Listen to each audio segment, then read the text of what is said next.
അവന്മാർക്ക് ആരും പേടിയില്ലാതാക്കി മാറ്റിക്കഴിഞ്ഞ്. ആകെ പേടി ഉണ്ടായിരുന്നത് പോലീസിനെയാണ്. പോലീസിന് നല്ല 4 അടിയാണ് പേടി. ഇപ്പം ആ ഇടി നമ്മളെല്ലാവരും കൂടി ചേർന്ന്, നമ്മളെ പ്രബുദ്ധത കൂടിയ മറ്റേ മേലധികാരികളും മേലാളന്മാരെല്ലാം കൂടി ചേർന്ന് മാറ്റി ഇപ്പോൾ ആ പേടി മാറ്റി. അതുകൊണ്ട് ആരും പേടിയില്ലാത്ത അവസ്ഥയാണ്. അതുകൊണ്ട് വീട്ടിൽ നിന്ന് വെളിയിറങ്ങിയ തിരിച്ച് വന്നു പറയാം. നമസ്കാരം. മിനിഞ്ഞാന്ന് രാത്രിയാണ് ബാലരാമപുരം മുക്കോലയിലുള്ള ഒരു ബാറിൽ, പോർട്ട് പാലസ് എന്ന ബാറിൽ മദ്യപിച്ചു കൊണ്ടിരുന്ന 2 പേർ തമ്മിലുള്ള വാക്കേറ്റത്തിനിടയിൽ ഒരാളെ അതിക്രൂരമായി മർദ്ദിച്ചു കൊലപ്പെടുത്തിയത്. ഇത് വലിയ ഞെട്ടലുണ്ടാക്കി. കാരണം ഇതൊരു ഒറ്റപ്പെട്ട ഇടത്തായിരുന്നില്ല ഈ ഒരു ക്രൂരകൃത്യം നടന്നത്. അവിടെ സുരക്ഷാ ജീവനക്കാർ ഉൾപ്പെടെയുള്ള, അവിടുത്തെ മദ്യപാന്മാർ ഉൾപ്പെടെയുള്ള ഒരുപാട് പേർ നോക്കി നിൽക്കുമ്പോഴാണ് അവിടെ ഈ സംഭവം ഉണ്ടായത് എന്നുള്ളതാണ്. ഇത് സംബന്ധിച്ച് ഇന്ന് പോലീസിൻ്റെ ഒരു ഗ്രൂപ്പിൽ ഒരു ഓഡിയോ പുറത്തു വന്നിട്ടുണ്ട്. വളരെ വേദനയോടുകൂടി ഏതോ ഒരു പോലീസ് ഉദ്യോഗസ്ഥൻ അവരുടെ ഗ്രൂപ്പിൽ പങ്കുവെച്ച ആ ഒരു ശബ്ദ സന്ദേശം എങ്ങനെയോ ലീക്കായാണ് അത് മാധ്യമങ്ങളിലൂടെയൊക്കെ വരുന്നത്. തീർച്ചയായും ആ ഒരു ഓഡിയോ കേട്ടപ്പോൾ എനിക്ക് തോന്നിയത് അദ്ദേഹം പറയുന്നത് 101% ശരിയായിട്ടുള്ളൊരു കാര്യമാണ്. ആദ്യം നമുക്ക് ആ ഓഡിയോ ഒന്ന് കേൾക്കാം. ഇത് നമ്മുടെ നാട്ടിലെ പ്രബുദ്ധത കൂടി പോയതുകൊണ്ടാണോ? ഇവനെയൊക്കെ പോലുള്ളവന്മാരെ, കുഴപ്പക്കാരന്മാരെ പോലീസ് ഒന്ന് റോഡിൽ നിർത്തി ഒന്ന് വരട്ടെ, പിടിക്കുക, അല്ലെങ്കിൽ അവന്മാരെ ഒന്ന് സീസ് ചെയ്യുക, ഫ്രീസ് ചെയ്യുക, അല്ലെങ്കിൽ ഫ്രിസ്ക് ചെയ്യുകയൊക്കെ ചെയ്ത് കഴിഞ്ഞാൽ ഇവിടുത്തെ നാട്ടിലെ മാപ്രകളും ഇവിടുത്തെ ചാനൽ മാപ്രകളും എല്ലാവന്മാർ ഇറങ്ങി പോലീസിന് നേരെ കയറും. ഇവിടുത്തെ ജഡ്ജിമാർ, ഇവിടുത്തെ ഗവൺമെൻറ് അടക്കമുള്ള സർവത്ര മറ്റേ ഉത്തമന്മാരും എല്ലാം കൂടെ പോലീസിനെതിരെ ഇറങ്ങിയിട്ട് പോലീസ് നെഞ്ചി കയറും. ഇതൊക്കെ ഉണ്ടായിക്കഴിഞ്ഞാൽ അതും പോലീസിന്റെ കുറ്റം. ഇപ്പൊ എല്ലാവരും പറഞ്ഞല്ലേ പോലീസ് ഉണ്ടെങ്കിൽ ഇങ്ങനെ സംഭവിക്കില്ല, പോലീസ് അവിടെ പോയെന്നൊക്കെ ചോദിക്കുന്നുണ്ട് പലരും. ഇതാണ് ഇവിടുത്തെ അവസ്ഥ. ഈ അവസ്ഥയിൽ നിന്ന് ആരും വ്യത്യസ്തരല്ല. ഇപ്പൊ നിങ്ങളും രാവിലെ റോഡിൽ ഇറങ്ങി പോകണം, വൈകുന്നേരം തിരിച്ചു വരണം, ഉറപ്പൊന്നും ഗ്യാരണ്ടി വിചാരിക്കണ്ട. ഇവന്റെയൊക്കെ മുമ്പിൽ ഇവനൊക്കെ പോലുള്ള തലയ്ക്ക് വെളിയില്ലാത്തവന്മാർ മുമ്പ് പെട്ട് കഴിഞ്ഞാൽ അവന്മാർക്ക് ആരും പേടിയില്ലാതാക്കി മാറ്റിക്കഴിഞ്ഞ്. ആകെ പേടി ഉണ്ടായിരുന്നത് പോലീസിനെയാണ്. പോലീസിന് നല്ല 4 അടിയാണ് പേടി. ഇപ്പൊ ആ ഇടി നമ്മളെല്ലാവരും കൂടി ചേർന്ന്, നമ്മളെ പ്രബുദ്ധത കൂടിയ മറ്റേ മേലധികാരികളും മേലാളന്മാരെല്ലാം കൂടി ചേർന്ന് മാറ്റി ഇപ്പോൾ ആ പേടി മാറ്റി. അതുകൊണ്ട് ആരും പേടിയില്ലാത്ത അവസ്ഥയാണ്. അതുകൊണ്ട് വീട്ടിൽ നിന്ന് വെളിയിറങ്ങിയ തിരിച്ച് വന്നു പറയാം. കള്ളു കുടിച്ച്, കഞ്ചാവ് അടിച്ച്, അടിച്ചൊക്കെ നിൽക്കണവന്മാർ മുമ്പിൽ പെട്ട് കഴിഞ്ഞാൽ ഒരു ഗ്യാരണ്ടിയില്ല. ഈ കൊലപാതകം നടന്നപ്പം ആരോ ഒരാളെ വീഡിയോ എടുത്തു, കുറെ ചെറുപ്പക്കാർ കണ്ടുകൊണ്ടിരിക്കുന്നു, എന്താ പറയുന്നുണ്ട്, ആരും പ്രതികരിക്കുന്നില്ല. അവന്മാർ വേണമെങ്കിൽ തുടങ്ങിയപ്പോൾ വേണമെങ്കിൽ പിടിച്ച് തള്ളി മാറ്റാമായിരുന്നു, ആരും ശ്രമിച്ചില്ല. അപ്പൊ ആരും നടു റോഡിലൊരു പെൺകുട്ടിയെ റേപ്പ് ചെയ്താൽ പോലും അത് വീഡിയോ എടുക്കുന്നതല്ലാതെ ആരും പ്രതികരിക്കുമെന്ന് വിചാരിക്കാൻ വേണ്ട. നിങ്ങളതായാലും കൊള്ളാം, എന്റേതായാലും കൊള്ളാം. അവിടെ ആകെ പ്രതികരിക്കാൻ ചാൻസ് ഉള്ളത് പോലീസ് മാത്രമേ ഉള്ളൂ. ആ പോലീസിന്റെ കയ്യും കാലം കെട്ടിയിട്ട് അവന്മാർ പേടിച്ച് വിറച്ചിപ്പോൾ ജീവിക്കാൻ തുടങ്ങി. ഗുണ്ടകളുടെ മുമ്പിൽ അവന്മാർ പേടിച്ച് വിറച്ചിപ്പോൾ നിൽക്കുകയാണ്.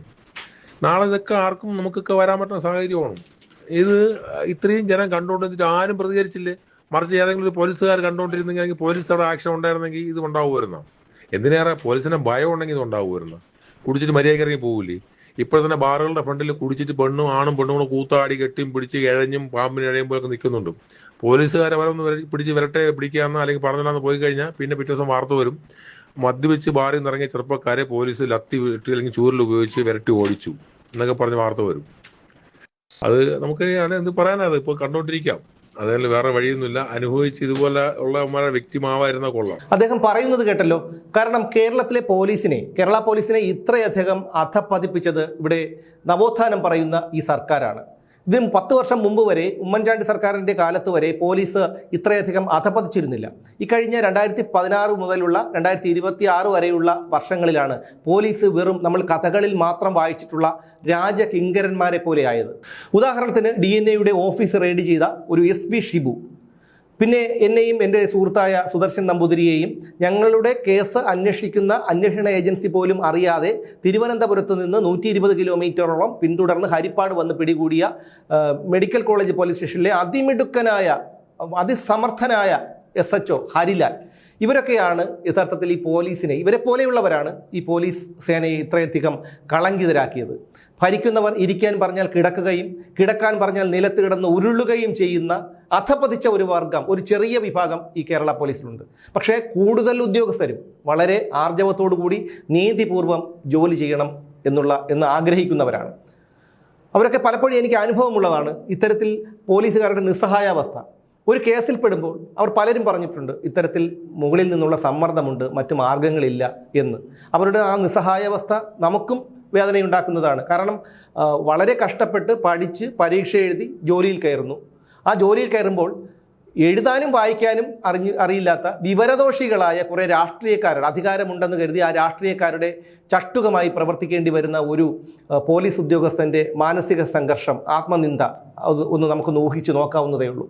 അത്തരത്തിലാണ് കേരള പോലീസിനെ ഈ പിണറായി വിജയൻ്റെ സർക്കാർ അധപതിപ്പിച്ചത്. ഈ പിണറായി വിജയൻ്റെ സ്വാർത്ഥ താല്പര്യത്തിനു വേണ്ടി മാത്രം ഈ കേരള പോലീസിനെ എത്രയധികം ദുരുപയോഗം ചെയ്തിട്ടുണ്ടെന്ന് അഡ്വക്കേറ്റ് KM ഷാജഹാൻ്റെയും മറുനാടൻ ഷാജൻ സ്കറിയയുടെയും ക്രൈം നന്ദകുമാറിൻ്റെയും ഒക്കെ അറസ്റ്റിലൂടെയും അവരെ പിടികൂടാൻ നടത്തിയ ശ്രമങ്ങളിലൂടെയും ഒക്കെ നമുക്ക് മനസ്സിലാകും.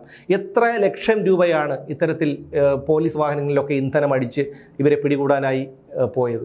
ഇതൊക്കെ നമ്മൾ ചിന്തിക്കേണ്ടതാണ്. കാരണം കേരള പോലീസ് നമ്മളെപ്പോലെയുള്ള ഒരു സാധാരണക്കാരന് ഒരു വിഷയം വന്നാൽ നമ്മൾ ഓടിപ്പോകേണ്ടത് ഒരു പാർട്ടിയുടെയും ഓഫീസിലേക്കല്ല, പോലീസ് സ്റ്റേഷനിലേക്കാണ്. ഒരു കാക്കി കാണുമ്പോൾ നമുക്കൊക്കെ ഒരു സുരക്ഷാ ബോധമുണ്ട്. എവിടെ ചെന്ന് കഴിഞ്ഞാലും കാക്കി കാണുമ്പോൾ ഒരു സുരക്ഷാ ബോധമുണ്ടായിരുന്ന ഒരു സമയമുണ്ടായിരുന്നു. പക്ഷേ ഈ കഴിഞ്ഞ 10 വർഷങ്ങൾക്കിപ്പുറം അത് മാറി. ഞാനൊക്കെ ഈ റെയ്ഡ് നടക്കുമ്പോൾ, ഓഫീസിൽ റെയ്ഡ് നടക്കുന്ന സമയത്ത് പെട്ടെന്ന് തിരിഞ്ഞു നോക്കുമ്പോൾ ഒരു വലിയ പോലീസ് സന്നാഹം വന്നു നിൽക്കുന്നു. ഒരു 4.5 മണിക്കൂറോളം 3.25 മണിക്കൂറോളം അവിടെ അരിച്ചു പെറുക്കി റെയ്ഡ് നടത്തുന്നു. 4.5 ലക്ഷത്തോളം രൂപ വിലയുള്ള സാധനങ്ങളെല്ലാം അവിടെ നിന്ന് കൊള്ളയടിച്ചു കൊണ്ടുപോകുന്നു. അപ്പോൾ അവിടെ വന്ന പല ഉദ്യോഗസ്ഥരും, മുതിർന്ന ഉദ്യോഗസ്ഥരൊക്കെ നിസ്സഹായരായിരുന്നു. അവരൊക്കെ മിണ്ടാതെ ഒരു വശത്തിരിക്കുകയായിരുന്നു. അവിടെയാണ് SB ഷിബു എന്ന് പറയുന്ന ഈ പാർട്ടിയുടെ കിങ്കരനായ ആ ഒരു ഗ്രേഡ് SI, അയാൾ ആരുടെയോ നിർദ്ദേശപ്രകാരം ഫോണിൽ ഓരോ കാര്യങ്ങളായിട്ട് വിളിച്ചിട്ട് ഇത്തരത്തിലുള്ള ഒരു റെയ്ഡ് നടത്തിയത്. അയാളുടെ നേതൃത്വത്തിലായിരുന്നു ആ റെയ്ഡ് നടന്നത് തന്നെ. അതിനൊന്നും പരാതിയൊന്നുമില്ല. കാരണം അവനവൻ ചെയ്യുന്ന പാവങ്ങളുടെ ഫലം അവനവൻ തന്നെ അനുഭവിക്കും എന്നൊരു വിശ്വാസം ഉള്ളതുകൊണ്ട് എനിക്ക് അതിൽ കൂടുതലൊന്നും പറയാനില്ല. പക്ഷേ പോലീസിനെ രാഷ്ട്രീയക്കാരുടെ ചട്ടുകമാക്കിയത്, സർക്കാരിൻ്റെ ചട്ടുകമാക്കിയത് P ശശി പൊളിറ്റിക്കൽ സെക്രട്ടറി ആയി വന്നതിന് ശേഷം പിണറായി വിജയൻ്റെ സർക്കാരാണ്. അതുകൊണ്ട് തന്നെ പോലീസിന് ഫലപ്രദമായിട്ട് ഇടപെടൽ നടത്താൻ കഴിയില്ല. മാറി മാറി വരുന്ന സർക്കാരുകളുടെ താല്പര്യത്തിനനുസരിച്ച് പോലീസുകാർ പ്രവർത്തിച്ചാൽ അത് സ്വാഭാവികമായും നമ്മുടെ സാധാരണക്കാർക്കാണ് അത് ബുദ്ധിമുട്ടുണ്ടാക്കുന്നത്. ആ ഒരു പ്രവണത ഇല്ലാതാവണം. പോലീസിൽ സംഘടനയൊക്കെ ഉണ്ടല്ലോ, ശക്തമായിട്ടുള്ള നിലപാടുകൾ ഇത്തരത്തിൽ സ്വീകരിച്ചാൽ ആത്മാഭിമാനത്തോടു കൂടി പോലീസിന് ജോലി ചെയ്യാവുന്ന ഒരവസ്ഥ വരും. അതോടൊപ്പം തന്നെ ജനങ്ങൾക്ക് പോലീസിനോടുള്ള വിശ്വാസം കൂടും. നഷ്ടപ്പെട്ടിരിക്കുന്ന ആ ഒരു വിശ്വാസം, പൊതുജനങ്ങൾക്ക് പോലീസിനോടുള്ള വിശ്വാസം നഷ്ടപ്പെട്ടിരിക്കുന്നു എന്നുള്ളത് ഒരു യാഥാർത്ഥ്യം തന്നെയാണ്. ആ നഷ്ടപ്പെട്ട ആ ഒരു വിശ്വാസം തിരിച്ചു പിടിക്കാനും കഴിയും.